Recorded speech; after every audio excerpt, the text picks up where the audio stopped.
Hello students, here in this video we are continuing with the chapter respiration and circulation, and the topic today is mechanism of respiration. That is the second part we will discuss here is external respiration. First part earlier we have discussed breathing, and here it is the external respiration means which takes place in the alveolus. Alveolus is the singular, alveoli is the bunch of alveolus is a plural which is there inside the air sac. So exchange of gases takes place. Whatever gas we inhale, that air goes deep into through the nose. It goes to that respiratory tract, trachea, bronchi, bronchioles. Then it goes to enters to at the end till the alveolus. Now here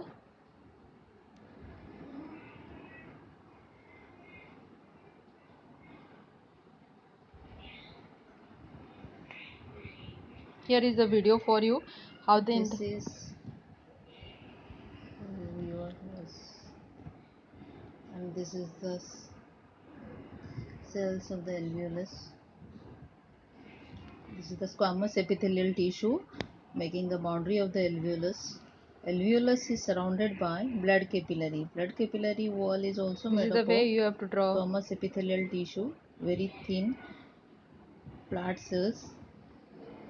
This is first lining of the cell of the capillary, blood capillary. They align with the squamous epithelial tissue. This is first one wall.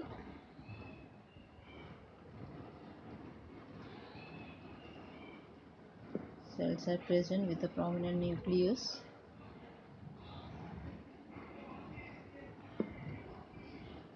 The second boundary is this. Blood is entering inside through this pulmonary arterioles, you can say. This is the wall.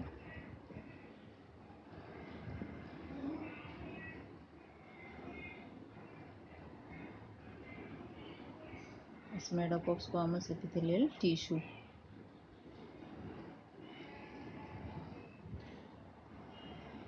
Now here inside the blood is there inside this capillary with the RBC. Therefore the remaining part, these are the RBCs are there.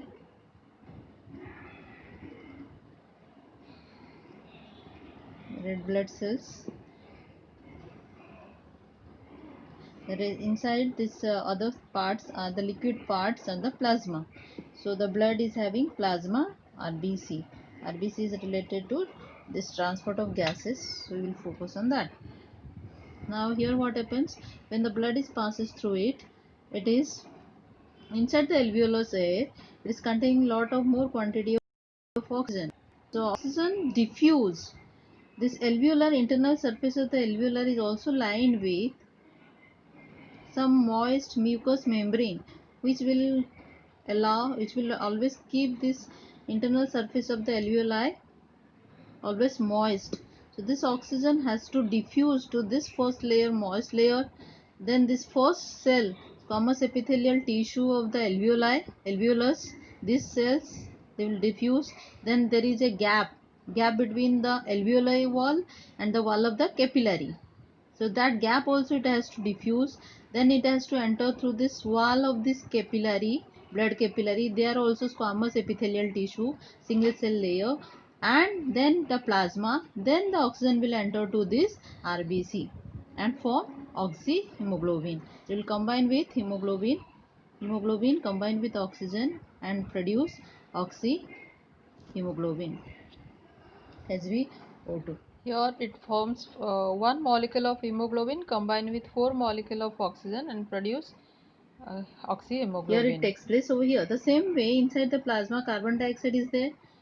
The carbon dioxide also come out passing through this all these layers, released to this alveolar air, and this carbon dioxide will expired out. This is there. This is the way how you have to draw, and you have to show in entering of oxygen and going out of carbon dioxide in the alveolus. This is called external respiration. External respiration, which takes place, which is nothing but the oxygen enters to the blood, carbon dioxide from blood is releasing to the alveolus air. Now here also this entering of oxygen, going out of carbon dioxide because of partial pressure. What is the main factor acts over here is called partial pressure.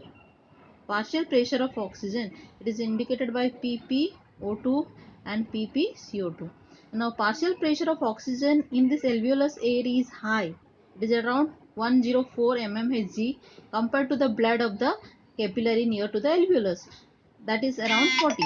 So this O2 enters from higher partial pressure level to the lower partial pressure by diffusion. Same way, carbon dioxide amount in the blood is around 45 mmHg, but in the alveolar air is 40 mmHg. So it is slightly more over here. So the carbon dioxide from the alveolar blood, it diffuse to the from the capillary of the blood capillaries, it will diffuse to the alveolar air because the partial pressure is less over here, so it will come out over here.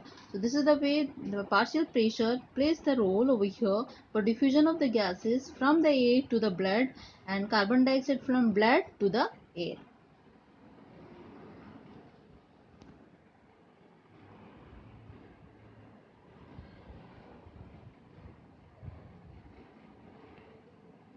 So this is all about the external respiration, what is their video, and in your textbook also you can learn it from this. And the same thing is given: external respiration, exchange of gases takes place in the alveoli region. And here the first paragraph is description of the epithelial tissue of the squamous epithelial tissue of the alveoli as well as capillary. And the second thing, it is given about how the diffusion takes place, the gas is diffused. And the partial pressure is also given over here. And the diagram, you can draw this diagram also. It is a beautiful diagram is given for you. The same thing, this is the wall of the alveolus, and next to internal inside this wall is having that blue color, that is the moist layer. And next is this is the capillary which carries the RBC, and you can see this is capillary and having the RBCs are there. So surface fluid is there, and oxygen enters over here, oxygen is entering, and carbon dioxide is going out because of partial pressure. 104 partial pressure is there in the air for oxygen, so oxygen is entering because in the blood it is 40 mmHg, and carbon dioxide from the blood is going to the air because in the air it is 40, in the blood is 45 mmHg. Now what is this partial pressure? When a mixture of gases are there in one place, then every gas exerts certain quantity of pressure.